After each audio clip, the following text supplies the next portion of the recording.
the Biden administration has made clear how it's going to approach it, and that's with urgent patience.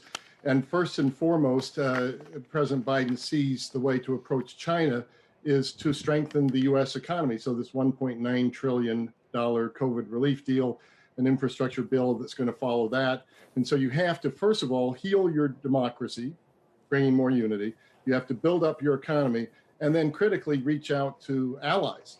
But what Xi Jinping, President Xi, said to the World Economic Forum today, essentially, if you read between the lines, is it may be Biden's America, but it's China's world. It's the 100th anniversary of our party. And in the first 100 days of Joe Biden, I'm going to focus on that. And we've got the wind at our backs. We've got the momentum. And so the U.S. can do whatever it wants to do. But right now, we are the indispensable economy, even if in the past you were what Secretary Madeleine Albright once called, the Secretary of State Madeleine Albright once called the indispensable nation. Okay, so how does the U.S. Do that, work with allies and actually, I guess, to counter China when some of those key allies, and I'm thinking about Europe, for example, right now, considers China now a key trading partner?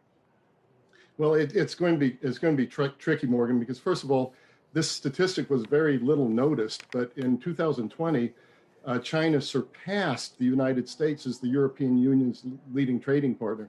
And it is the #1 trading partner for many of our allies, including Germany, including South Korea, Japan, also UAE in Middle East, Saudi Arabia.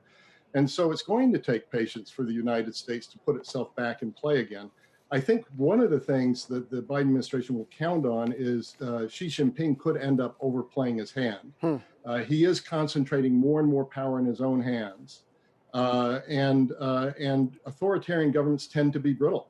And the more he cracks down in Hong Kong, the more he cracks down on the Uyghur minority, that Muslim minority in China, which the Biden administration agreed with the Trump administration is a genocide. That's what Secretary of State Tony Blinken said in his testimony. That's what they're counting on is we can strengthen ourselves, we can strengthen our economy, we can strengthen our alliances.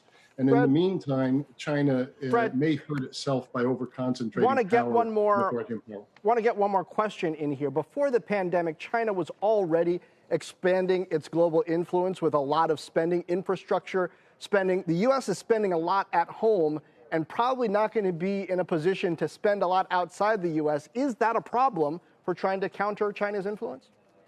I think the biggest problem, John, is countering China's influence is not being willing to do trade deals. And this Democratic administration isn't going to lean into doing trade deals. And what has China done since Joe Biden was elected? First, it did a deal with 14 other countries in Asia, the RCEP deal. And then it did an investment agreement with the European Union. And so it's reaching out in trade at the same time we're not. Shepard Smith here. Thanks for watching CNBC on YouTube.